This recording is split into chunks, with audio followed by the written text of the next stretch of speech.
Bismillahirrahmanirrahim. Assalamualaikum warahmatullahi wabarakatuh. Perkenalkan, nama saya Hardi Daud, NIM 21028, semester 3 non reguler.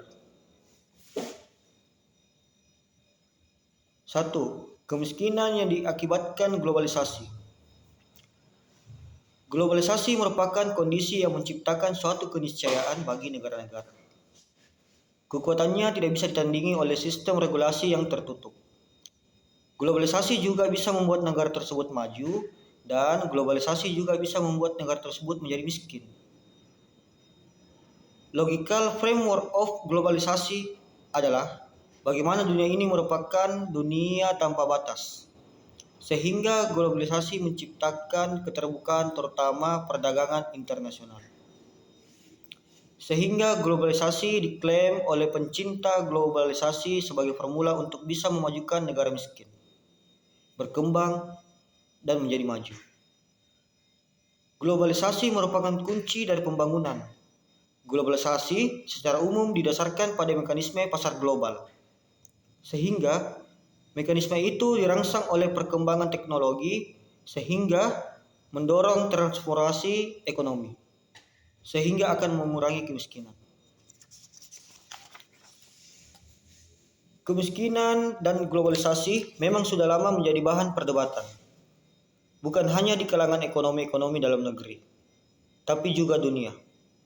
Perdebatannya pun tak pernah jauh-jauh dari bagaimana dampak globalisasi terhadap kemiskinan. Menekan kemiskinan atau justru memperbesar kemiskinan. Kita memang tidak seharusnya anti globalisasi. Kita juga perlu terus melakukan reformasi di bidang hukum, termasuk terkait perdagangan bebas dan pembukaan akses pasar. Tapi kita juga perlu mewaspadai akibat globalisasi terhadap proses kemiskinan. Globalisasi mungkin tidak akan memiliki akses pada kemiskinan jika pemerintah tahu benar cara melindungi sektor informal domestik dalam keterbukaan akses pasar. 2. Kemiskinan yang berkaitan dengan pembangunan. Penyebab keluarga yang menghubungkan kemiskinan dengan pendidikan keluarga. Penyebab suku budaya yang menghubungkan kemiskinan dengan kehidupan sehari-hari. Dipelajari atau dijalankan dalam lingkungan sekitar. 3. Kemiskinan sosial. Penyebab agensi yang melihat kemiskinan sebagai akibat dari aksi orang lain, termasuk perang, pemerintah, ekonomi, karena ciri dan keadaan masyarakat dalam suatu daerah sangat beragam, berbeda. Ditambah dengan kemajuan ekonomi dan pertumbuhan ekonomi yang masih rendah. Kemiskinan konsekuensi.